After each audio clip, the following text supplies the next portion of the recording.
n'a pas de papa. Il a une famille maternelle très motivée par son arrivée, en particulier sa grand-mère et sa tante. Madame L, comme sa famille, a beaucoup attendu ce bébé. Cependant, Madame L est bien fatiguée. La mère et la sœur de Madame L quittent la province où elles habitent et viennent à ses côtés pour lui donner un coup de main. Tout se passe bien pendant 3 mois. Mais seule, Madame L a tendance à s'inquiéter bien plus qu'il le faut. C'est ainsi que Madame va faire une crise nerveuse et téléphone à sa mère pour lui dire combien elle se sent angoissée et désemparée. Elle précise que le bébé va bien, qu'elle s'en occupe très bien et que c'est d'ailleurs la seule chose qu'elle fait correctement. Elle ne voit personne et ne peut rien faire à la maison. La grand-mère de Timothée s'inquiète. Personne ne peut se rendre dans la capitale avant longtemps. Elle décide d'appeler la PMI la plus proche du domicile de sa fille. C'est une démarche adaptée qui paraît opportune. Mais c'était la pire des choses que pouvait faire la grand-mère au petit Timothée. La PMI prend contact avec Madame L, qui, pour se calmer, a eu la malencontreuse idée de mettre son téléphone sur messagerie pour se concentrer sur le bébé, le seul à lui donner encore du réconfort. La PMI, ne pouvant joindre Madame L, va faire un signalement. La grand-mère, entre-temps, a rappelé la PMI pour savoir ce qui est prévu. La PMI lui conseille d'appeler les pompiers, qui pourront s'assurer que tout va bien, ce que fait la grand-mère. Quand les pompiers sonnent chez Madame, avec le représentant de l'ASE, Madame L ouvre la porte pour recevoir ces personnes. Dans l'état d'inquiétude où elle se trouve, elle fait une deuxième crise de nerfs, comprenant que son bébé va lui être pris. Madame L se retrouve hospitalisée en urgence quelques heures dans un service psychiatrique. Madame L accepte l'hospitalisation, puisqu'il semble que tout autre choix serait très mal perçu. La grand-mère commence à regretter d'avoir demandé de l'aide. En fait, c'est toute une procédure qui vient de leur tomber dessus. Le juge pour enfants décide que Timothée, qui évolue très favorablement dans la pouponnière, au dire des services sociaux, sera placé 6 mois. Dans 6 mois, il y aura une autre audience pour évaluer les capacités parentales de Madame. Madame L se voit reconnaître le droit à une visite médiatisée d'1 heure par semaine. La grand-mère se voit accorder un droit de visite médiatisée d'1 heure par mois.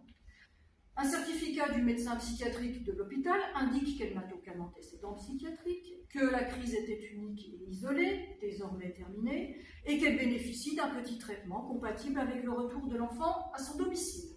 Madame L va écrire sans succès au juge des enfants pour que les 6 mois soient abrégés en joignant cette attestation.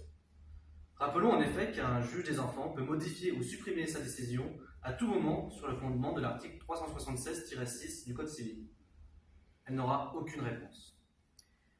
Pétrie d'émotion, Madame L se rend aux visites médiatisées, mais les services sociaux lui font remarquer sa persistante fragilité. Elle doit se conformer à une série d'interdits d'une cruauté inexplicable, comme ne pas prendre le bébé dans ses bras, ne pas poser de questions, ne pas faire de photos, et au moment de la visite, où la visite se termine, ne pas manifester une émotion négative que l'enfant pourrait ressentir. La grand-mère a demandé au juge par courrier d'accueillir l'enfant en tant que tiers digne de confiance. Elle se verra signifier un refus motivé par le doute existant sur la qualité de ses relations avec sa fille. Quand Madame L va consulter les notes des services sociaux sur elle-même et sur ses proches, elle lit des portraits psychologiques dans lesquels elle se reconnaît à peine et ne reconnaît pas là non plus la personnalité des membres de sa famille. Elle lit aussi des notes sur les visites médiatisées où elle est présentée comme une femme d'une grande insécurité, un peu comme si le projet PMA avait été une idée fantaisiste qu'elle aurait eue un lundi et mis à exécution le samedi suivant.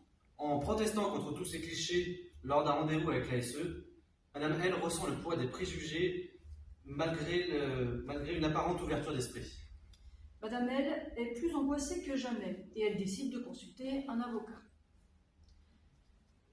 Je fais la connaissance de Madame L, une jolie blonde d'une 40aine d'années, qui a bien du mal à m'expliquer la situation sans pleurer.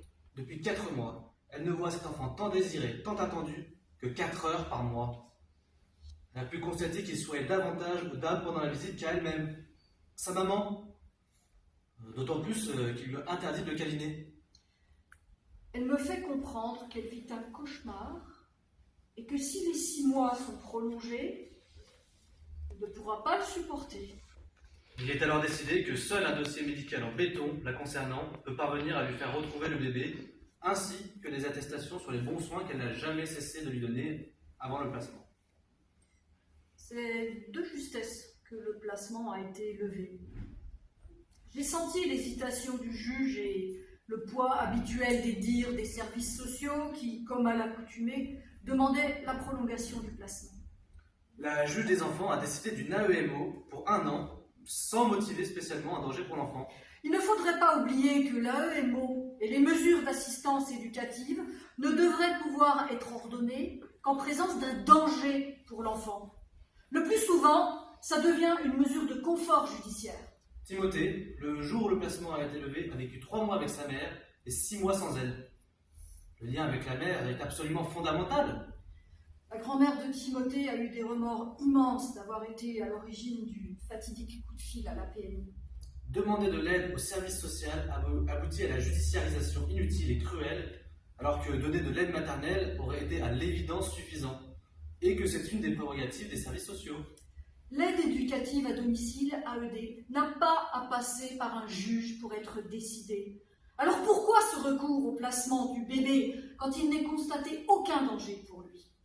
Étant donné l'âge du bébé, ce placement était à l'évidence une mesure disproportionnée qui a laissé des séquelles psychologiques à l'enfant comme à sa mère. Les enfants les plus jeunes, des bébés qui démarrent leur vie, retirés du jour au lendemain à leur mère, font connaissance avec la vie en collectivité. Sur le plan cognitif et même sur le plan moteur, les conséquences peuvent être majeures. La protection de l'enfance n'est pas une aide pour les familles. Et très souvent, c'est parce que des familles se sont tournées vers elles pour obtenir cette aide qu'elles ont dû payer le prix du placement de leur enfant. Timothée est loin d'être le seul bébé à avoir subi cet arrachement. J'ai suivi des dossiers dans lesquels des mamans victimes de violences conjugales ont vu leur enfant placé car elles sont considérées comme émotionnellement fragiles. Le bébé sera placé à quelques heures de sa vie et les mamans ont dû interrompre leur allaitement.